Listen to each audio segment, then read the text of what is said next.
22 hours after the audio. Guys, Coach, I'll open to raise your hand. Keep them up for me for a second so I can get everybody. How's everybody today? Good. Well, I feel really good about the bye week work that we were able to get in last week. Obviously, we started focusing on LSU last Thursday.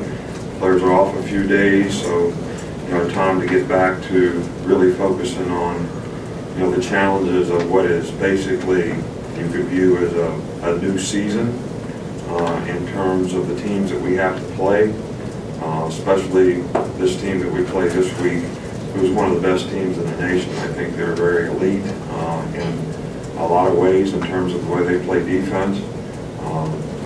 Their offense is very efficient and really done a great job this year. The quarterback plays well for them. They've got good runners. They've got good receivers. Our record or any other statistic that you guys want to sort of bring up about all this game and all that will not affect the outcome of this game at all. Both sides of the ball are going to be challenged. So how are you going to face those challenges? And I think the best way to do that is with great preparation, great focus during the course of the week, so that you sort of develop the confidence when you get to the game, so you can not be thinking about what you have to do, but be putting all your energy in what you have to do to execute and do your job well. I think Ed's done a really good job there at LSU. They have some impressive wins this year against some really good teams. They're ranked nationally in turnovers gained, interceptions, scoring defense. I mentioned the quarterback who has been, I think, a very, very effective player for them. He's a good passer. He's athletic enough to pull the ball and run it and make explosive plays rushing. I think he's the third leading rusher on their team and has made some big plays. They've got some very, very good receivers. So, that they present lots of challenges with their runners and their running game, as well as their ability to make explosive plays in the passing game. Their defense, as I mentioned, is ranked, in the top 10 in scoring defense. Very athletic, very good front seven, do a good job of stopping the run. We got a really good secondary who leads, the nation, I think, in interceptions.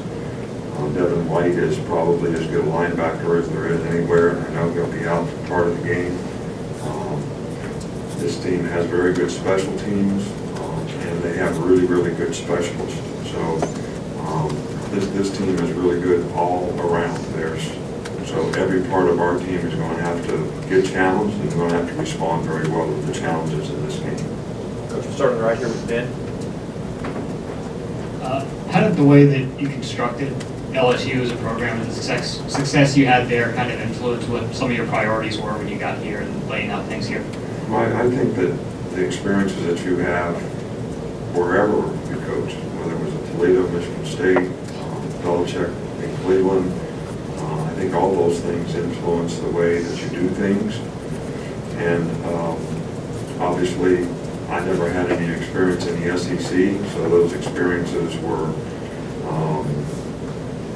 monumental, I think, when I started coaching in this league, not only in coaching against the good competition in the league, but also the recruiting part of it, the tradition of the league, and all those things being, exceptionally good. So I think I've learned a lot with all the experiences that we've had, but probably for being in this part of the country, in the competition in the SEC, whether it's playing or recruiting, probably learned quite a bit there. Goes back to the left middle with Michael. You guys have had, there have been several shutouts in this series recently. Just how defensive, what's been that defensive theme of the series the last maybe 10 years? Well, they're a completely different team now. I don't think this team's like any LSU team we've played in recent years in terms of, what they're doing on offense. They're going fastball. I mean, they're playing with tempo. They're a lot more open formations than what they have been in the past. They're not in the I formation, they're just trying to run the ball against people, create a lot more issues and problems for you, the way they utilize the personnel. So this team is nothing like any team that we've ever played before at LSU. They also play with great intangibles when it comes to toughness and trying to finish plays and the effort they're playing with and the competitive spirit they're playing with is, you know, really exceptional. And that's why I think they're having success. Coach in the middle, Cecil. Coach, I'm sorry if I missed this. Could you update us on Jalen's status and what he will or won't be able to do this week? Well, you know, it's going to be day to day. Today he's going to start throwing again, see how he moves around in the pocket. You know, he's making good progress. You know, these things typically take, you know, a week to 10 days before, you know, a player starts feeling really comfortable. So we just have to see how he responds each day to the workload as we increase it through the course of the week and sort of go from there. I can't really answer that question right now. I just know what he's going to be able to do today. Coach in the back with Marty. Good afternoon, Coach. Saturday night promises to be a wild atmosphere. Always is down there. What about Tua's skill set and mental makeup will allow him to be successful on Saturday night for you guys? Well, I think that, and it's important that players can stay focused on what's happening on the field. You know, we played on the road a few times.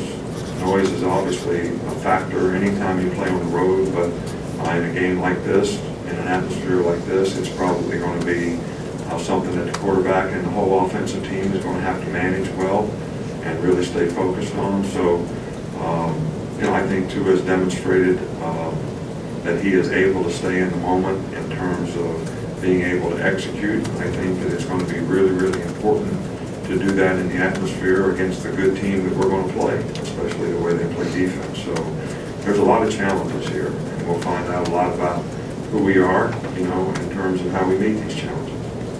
Back on the left with John Cena. Could you elaborate a little bit on kind of what kind of stamp Coach Orgeron has put on that program? Because his hiring, I mean, it wasn't universally praised. He's had to kind of prove some doubters wrong. Well, I think that it's pretty evident by the way they play. I think that the intangibles that this team plays with makes them a little bit different than the LSU teams that we've played in the past. I mean, obviously, you know, his toughness is evident in every part of their team. And, you know, they're playing with great effort. They're not making a lot of mistakes. They seem to be really together in terms of how they execute on both sides of the ball in special teams. So I think those are all trademarks of leadership, which Ed has obviously done a good job of, and are trademarks of what he wants to do. I mean, they play physical up front. They try to win on the line of scrimmage. You know, they're doing more things to spread you out, but yet you can see that there's a great emphasis on controlling the line of scrimmage. Coach, we'll come back over here on the right with Charlie. How have you seen Saban Smith step up with Jalen's injury, or since Jalen's injury? He's doing a good job. We keep working with him, and I think he's getting more confident and you know, doing a good job. And I think that it's going to be important that our corners really play well against their receivers. They take a lot of shots. They throw the ball down the field a lot, and they've been pretty good at making explosive plays. So, you know, the corners will be tested in this game, and how they play in the game will have a big impact on the outcome of the game, no doubt. Coach, I've only got one more unless somebody else has got another one, so we'll finish the mark. Just wonder, how have you seen the offensive line improve over the course of the season? Well, I think that it's going to be a challenge in this game to get movement. This is the biggest, most physical front that we played against, and very athletic at linebacker and in the perimeter and secondary. So it all starts up front, and for us to be able to get some movement on these guys is going to be very important to create balance in terms of what we want to do on offense. And I'm not disappointed at all with the progress that we made, you know, as an offensive line throughout the course of the year, but I don't think there's any question about the fact that we'll be very much challenged in this game with the type of players they have up front. Coach, just one more follow-up. We'll finish with John Jalen. You've had a lot of ball hogging defensive backs over the years and secondaries. What do you see from them that makes them so good at creating, I guess, negative plays? Well, they're very athletic. They've got good size. They mix it up, you know, quite a bit in terms of playing man zone, different things to disguising, especially on third down. They drop 8 guys sometimes, so they fill up all the zones. Sometimes they rush a defensive back and drop somebody else out. So the multiples of what they do on third down, and their players do a really good job, I think, fundamentally of executing what they're supposed to do. They stay in really good position, and they're very aggressive in terms of the way they break on the ball, and they tackle well in space, and I think all these things contribute to them being an outstanding secondary. All right, Coach, thank you. All right, thank you.